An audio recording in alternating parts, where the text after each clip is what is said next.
Pati mukha ay kamukha ng dragon fruit. Pati ang lips, pati ang damit. Ang sarap ng dragon fruit. Tingin nga ng dragon fruit. Tingin. Wow, mauubos na ang dragon fruit. Si Ate Bex. Ano? Si Teacher Bex.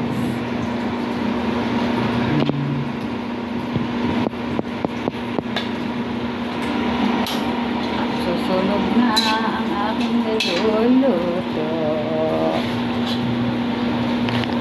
Sarap. Smile ba? Para namang nakain ng masama ang loob ng dragon fruit. Yummy! Yummy! Healthy! Healthy! Naubos? Okay? Wow! Thank you,